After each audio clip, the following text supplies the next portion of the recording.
Olá, hoje nós vamos falar sobre pH e o pOH.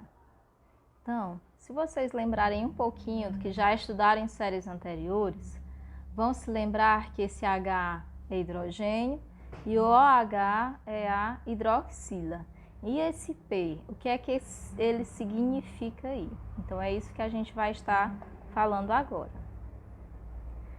Então, pH e pOH são siglas originadas quando nós temos uma solução aquosa apresentando os íons hidrônio e hidróxido. Hidrônio é esse relacionado ao H e o hidróxido relacionado ao OH, que é a hidroxila. Eles podem ser utilizados isoladamente ou em conjunto e vão estar indicando um caráter ácido, básico ou neutro de uma solução. Como assim? Onde é que isso vai entrar no meu dia a dia? Por exemplo, quando a gente fala dos refrigerantes, seja a base de cola, seja a base de guaraná, o que é que a gente tem que muitas pessoas não podem fazer uso? Pois eles têm um caráter ácido. E como é que isso foi descoberto? Graças à medida do seu pH ou pOH. Do mesmo jeito com o sabão, tem gente que tem alergia, né? Fica com as mãos feridas. Por quê? Por causa desse caráter ácido, ou básico, ou neutro. No caso do sabão, é um caráter básico. No caso dos refrigerantes, é um caráter ácido. Tá? Então, a gente vai ver aqui algumas dessas situações. Então, pH é uma sigla utilizada para indicar a concentração em mol por litro de cátions hidrônio em uma solução. Só relembrando, cátions é esse sinalzinho aí positivo. Se fosse negativo, seria ânions. E pOH é a sigla utilizada para indicar a concentração em mols por litro também, só que agora de ânions, OH menos, em uma solução. Quando você tem pH mais pOH, a soma deles dá 14. Tanto é que a escala de pH ela varia de 0 a 14, sendo que lá no meio, o meio de 14 é 7, no meio a gente tem um caráter neutro, certo? Abaixo de 7, ácido, acima de 7, básico, quando a gente fala do pH. E aí, o pH somado ao pOH, a gente tem o valor 14. Então, quando o pH for maior que 7, como eu estava dizendo, a concentração de cátions hidrônios é menor que a concentração de ânions hidróxido e por isso ela é considerada básica. É o caso lá do exemplo que eu falei do sabão. Se o pH for igual a 7, a concentração dos cátions hidrônios e dos ânions hidróxidos são iguais, então a solução é considerada neutra. E se o pH for menor que 7, a concentração dos cátions hidrônio é maior que a concentração do ânion hidróxido na solução e assim a solução é considerada ácida. Do mesmo jeito, a gente pode interpretar para o pOH. Quando o pOH for igual a 7, também é neutra. Agora, se o pOH for maior que 7, ela é considerada ácida. E se o pOH for menor que 7, ela é considerada básica. A gente tem aqui um esqueminha que resume essas duas telas, tá? Então, menor vai ser ácido, maior vai ser básico, tá? E aí no meio, o 7 vai ser neutro. Então, vamos ver alguns exemplos aí, considerando a escala do pH, que é a escala mais falada, tá? Bateria, ácido do nosso estômago, ácido clorídrico, o limão, as sodas, tomate, café, tudo isso tem caráter ácido, tá? O leite já está aí bem pertinho do neutro e o sangue também já está bem pertinho do neutro. E a água está aí no neutro. Mas aí, por que quem tem gastrite não pode então tomar café, dependendo do nível de gastrite? Porque o pH do café é aproximadamente 5, ele é um alimento ácido, assim como o tomate, o limão, o abacaxi, entre outros, tá?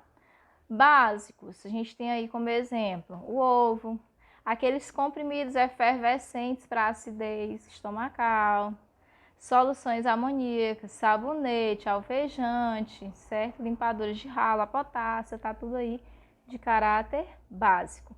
Então, nós temos essa escala de pH, na verdade, no nosso cotidiano. A cada segundo a gente está em contato com ela, embora não percebamos, mas estamos sim em contato, tanto nos nossos alimentos quanto em outras substâncias. Então, um exemplo de questão que pode estar sendo relacionada aí a essa escala de pH ou de pOH. A gente tem aqui uma questão do Enem de 2014 para vocês verem como é que pode ser a cobrança desse tipo de conteúdo. Onde ele diz que um pesquisador percebe que o rótulo de um dos vidros em que guarda um concentrado de enzimas digestivas está ilegível. Ele não sabe qual enzima do vidro contém, mas desconfia de que seja uma protease gástrica que atua no estômago digerindo proteínas. Veja bem que ele já deu a dica aí, várias dicas, né? Estômago está falando de ácido, está falando de proteínas. Então, eu vou ver qual é o alimento que tem aí rico em proteínas.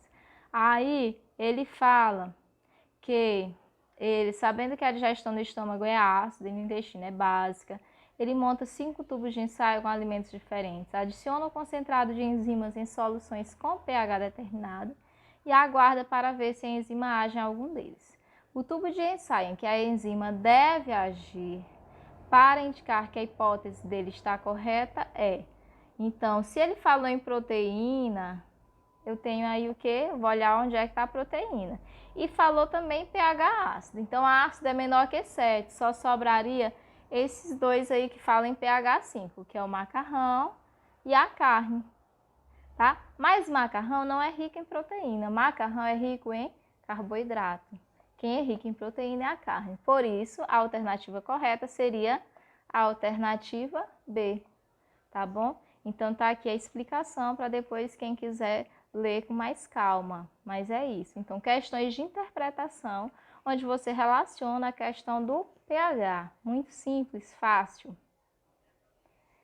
E como é que eu vou calcular pH? Então, na temperatura de 25 graus Celsius, que é chamada de temperatura ambiente, o produto iônico da água, KW, é dado pela multiplicação, pelo produto da concentração entre os dois íons, entre o cátion e o ânion. O produto da concentração deles vai dar 1 vezes 10 a menos 14, como a gente falou lá atrás, esse 14 quer dizer o quê? Que a soma deles dois é 14. Na ionização da água pura, 1 mol de H3 ou mais é formado com 1 mol de OH-. Então, significa dizer o quê? Que eu tenho concentrações iguais. Se eu tenho concentrações iguais, o que é que acontece? Eu tenho, então, 14 dividido por 2, que vai dar 7, certo? Então, por isso que eu tenho aí, quando neutro, o pH 7, pOH também 7.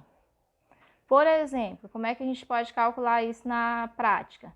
O pH do suco gástrico, uma solução aquosa de ácido clorídrico é aproximadamente 2.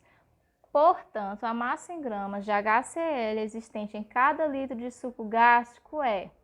Aí ele nos deu a massa molar do hidrogênio e do cloro e pede para a gente calcular. Então, eu vou colocar aqui o passo a passo.